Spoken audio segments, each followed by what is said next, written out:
ഹൃദയത്തിൽ തൊട്ട് ഒരു നല്ല നമസ്കാരം. ഞാൻ മധുസൂദനൻ. ശാസ്താവിങ്ക വ്ളോഗിൻ്റെ 22ാമത്തെ എപ്പിസോഡിലേക്ക് എല്ലാവർക്കും സ്നേഹപൂർവ്വം സ്വാഗതം. എല്ലാവർക്കും സുഖമാണെന്ന് വിശ്വസിക്കുന്നു. ഒട്ടേറെ വിശേഷങ്ങളുള്ള ഒരു കൊടുങ്കാട്ടിലേക്കാണ് ഇന്നത്തെ യാത്ര. കൊടുങ്കാടാണ്, ദിവസം ചൊവ്വാഴ്ചയാണ്, സമയം ഏതാണ്ട് ഉച്ചയാണ്. ഞാൻ ഒറ്റയ്ക്കുമാണ്. മനസ്സിൽ ഒരിത്തിരി ഭയം തോന്നാൻ വേറെ കാരണങ്ങൾ വല്ലതും വേണോ?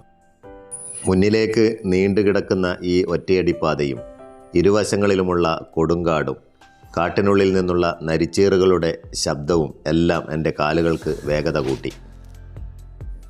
കൈവെള്ളയിലെ രേഖകൾ പോലെ വഴികൾ തലങ്ങും വിലങ്ങും കിടക്കുകയാണ്.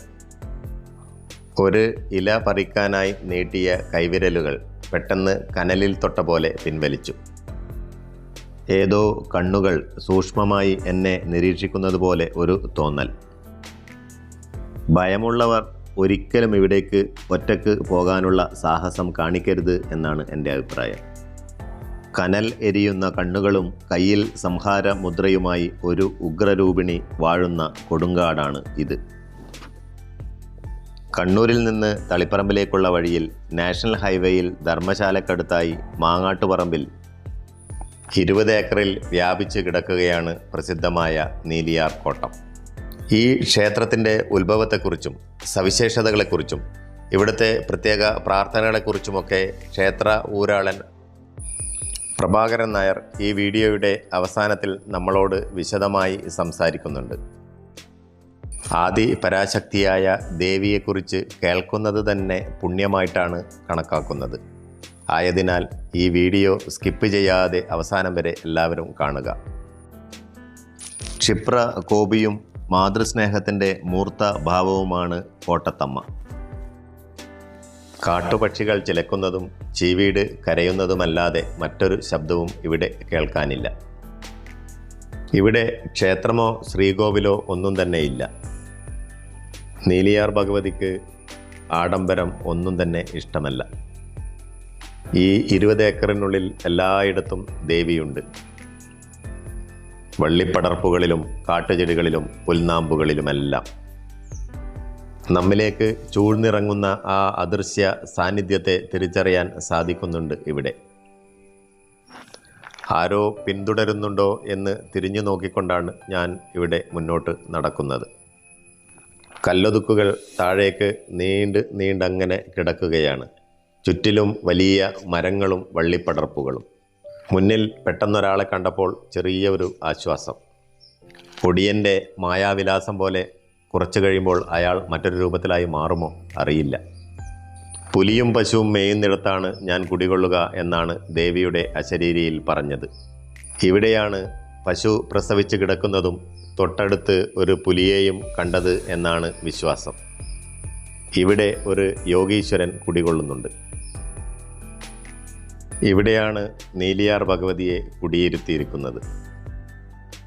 പ്രശാന്ത സുന്ദരമായ ഈ സ്ഥലത്ത് ദേവിയുടെ സാന്നിധ്യം അറിയണമെങ്കിൽ അവിടെ ഒന്ന് പോവുക തന്നെ വേണം.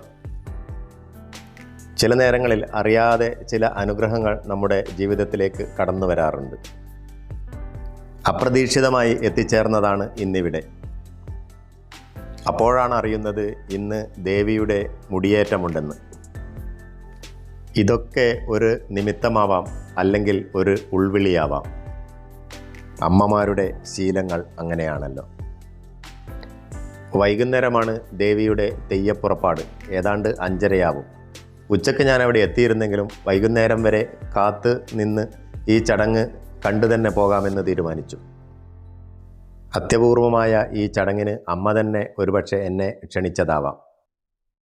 ആ വിളിയാണ് ഒരു ചിന്തയായി എൻ്റെ മനസ്സിൽ ഉരുവപ്പെട്ടിരിക്കുക.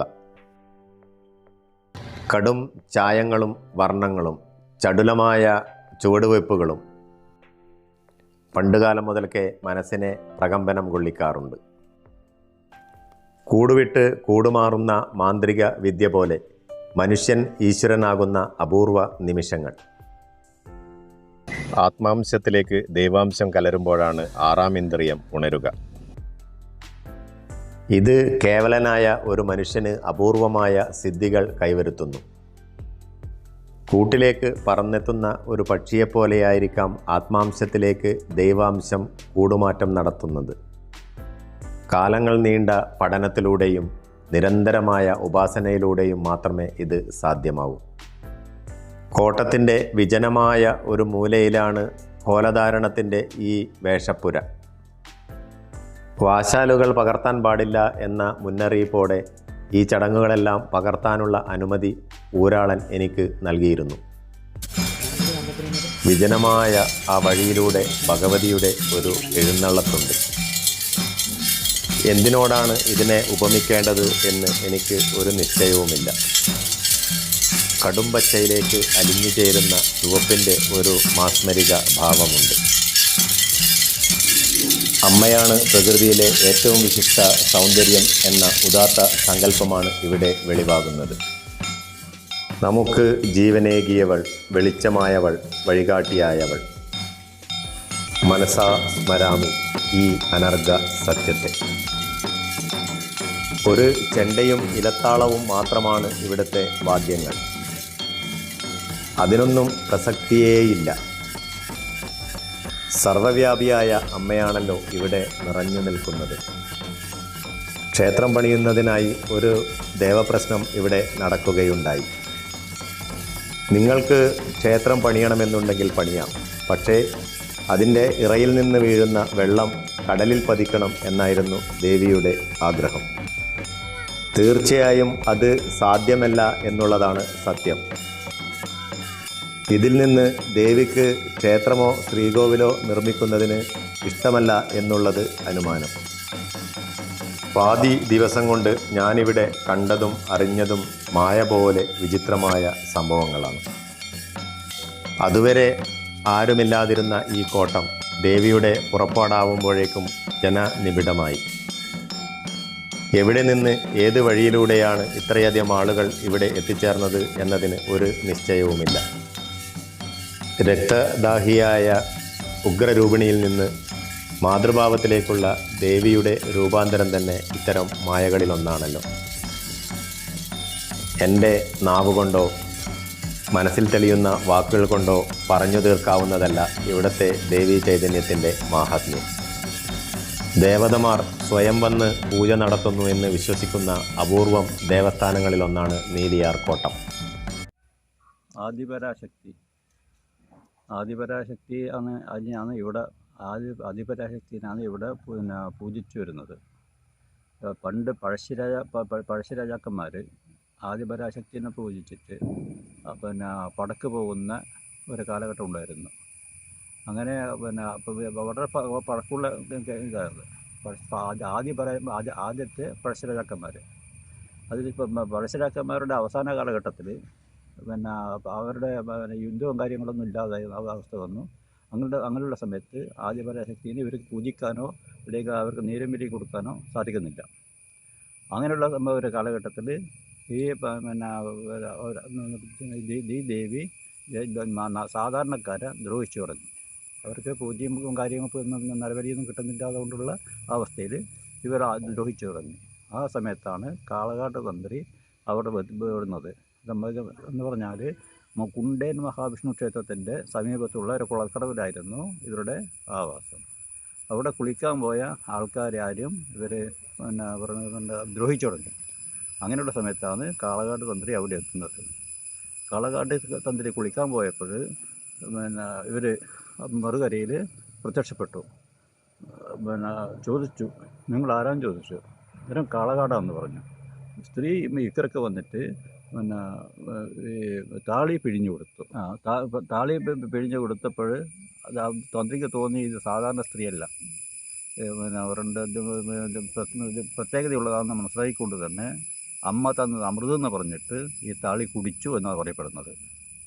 അപ്പോൾ അമ്മ എന്നുള്ള വിളി കേട്ടപ്പോൾ പിന്നെ അത് മാത്രമല്ല ഈ തന്ത്രീൻ്റെ പ്രവർത്തനം കണ്ടപ്പോൾ ദേവിക്ക്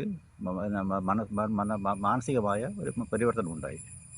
അങ്ങനെ തന്ത്രി അവിടുന്ന് പുറപ്പെടുന്ന സമയത്ത് ഒരു ശൂലം തുള്ളി കളിക്കുന്നത് കണ്ടു. ആ ശൂലം പിടിച്ചപ്പോൾ ഒരു അശരീരി ഉണ്ടായി. നരിയും പശുവും ഒന്നിച്ച് മേയുന്ന സ്ഥലത്ത് എന്നെ വെക്കാൻ പാടില്ല എന്ന്. അങ്ങനെ അവർ യാത്ര ചെയ്ത് നടന്ന് ഇന്നത്തെ യൂണിവേഴ്സിറ്റി ഗേറ്റിൻ്റെ ഓപ്പോസിറ്റിൽ കാട്ടിലൊരു മരച്ച വീട്ടിൽ ശൂലം വെച്ചു. എന്നിട്ട് അവർ മൂത്തശങ്ക തീർത്ത് മൂക്കൊഴിച്ച് വന്ന് ശൂലം എടുക്കുന്ന സമയത്ത് ശൂലം പൊങ്ങുന്നില്ല. ആ സമയത്ത് അതുകൊണ്ട് അന്നേരമാണ് അവർക്ക് ഇങ്ങനെ ഒരു ഓർമ്മയുണ്ടായത്, ഇങ്ങനെ ഒരു അശരീ ഉണ്ടായിരുന്നല്ലോ, അത് നോക്കണം എന്നുള്ള ചിന്ത വന്നു. അങ്ങനെ നടന്ന് അവർ ചുറ്റുവട്ടം നടന്ന് നരിമടേൻ്റെ അടുത്ത് എത്തിയപ്പോൾ ഒരു പശു പ്രസവിച്ച് കിടക്കുന്നുണ്ടെന്നും അടുത്തൊരു പുലി ഉണ്ടായിരുന്നു എന്നും പറയുന്നു. അപ്പോൾ അവർക്ക് ബോധ്യപ്പെട്ടു ഇത് തന്നെയാണ് അതിൻ്റെ സ്ഥലം. അങ്ങനെയാണ് ഇവിടെ അമ്മേൻ്റെ ആഗമനം ഉണ്ടായത്. പിന്നെ അത് മൂലസ്ഥാനത്ത് നിന്ന് ഇപ്പോഴ് അത് കുറച്ച് വടക്കോട്ട് മാറ്റിയിട്ടാണ് ഉള്ളത് എന്ന് പറഞ്ഞാൽ. അത് കാരണം എന്ന് വെച്ചാൽ ഇത് മുമ്പ് ഇതിലെ വഴിയായിരുന്നു, അതിനടുത്തേക്കൂടെ വഴി ഉണ്ടായിരുന്നു. സാധാരണക്കാർ നടന്നു പോകുന്ന വഴി. ആ വഴി ജനങ്ങൾക്ക് ദ്രോഹം വന്നു തുടങ്ങി. അപ്പോൾ അത് ജനങ്ങളും ഊരാളന്മാരും ആൾക്കാരെല്ലാം കൂടി തന്ത്രിയോട് അപേക്ഷിച്ചു ഇതിനൊരു പോകാൻ വഴി കാണണം എന്നുള്ള വഴിക്ക്. അങ്ങനെയാണ് അമ്മേനെ വടക്കോട്ട് തിരിഞ്ഞിട്ട് സമീപത്ത് വടക്കോട്ട് തിരിഞ്ഞിട്ട് എന്ന് പറഞ്ഞാൽ തളിപ്പറമ്പത്തപ്പന നരിമട എന്ന് പറഞ്ഞില്ലേ, അവിടെ ഒരു യോഗീശ്വരൻ ഉണ്ടായിരുന്നു. ആ യോഗീശ്വരനെ നോക്കിക്കൊണ്ട് ഇരുത്താണ് പ്രതിഷ്ഠ. അപ്പോൾ സാത്വിക ഭാവത്തിലാണ് ഇപ്പോഴത്തെ കാര്യങ്ങളെല്ലാം നടക്കുന്നത്. ഇവിടെ പ്രധാനപ്പെട്ട പ്രാർത്ഥന സന്താനങ്ങൾക്കാണ്. സന്താനം പ്രാർത്ഥിച്ചിട്ട് സന്താനമുണ്ടായാലാണ് ഇവിടുത്തെ പ്രാർത്ഥന ചെയ്യൽ. അതാണ് ഇവിടുത്തെ കാര്യമായിട്ടുള്ളത്. പിന്നെ കല്യാണം കഴിയാനും മറ്റു കാര്യങ്ങൾക്കും രോഗങ്ങൾക്കും എല്ലാം ചെയ്യുന്നുണ്ട്. അമ്മയാണല്ലോ, എല്ലാ കാര്യവും പറയാൻ പറ്റുന്നതല്ലേ. അങ്ങനെയുള്ള കാര്യങ്ങളാണ് ഇവിടെ നടക്കുന്നത്.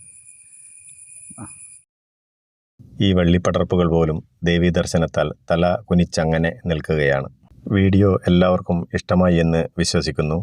സബ്സ്ക്രൈബ് ചെയ്യുക, ഷെയർ ചെയ്യുക, ലൈക്ക് ചെയ്യുക, കമൻറ്റ് ചെയ്യുക. മറ്റൊരു എപ്പിസോഡുമായി വീണ്ടും കാണും വരേക്കും ഗുഡ് ബൈ.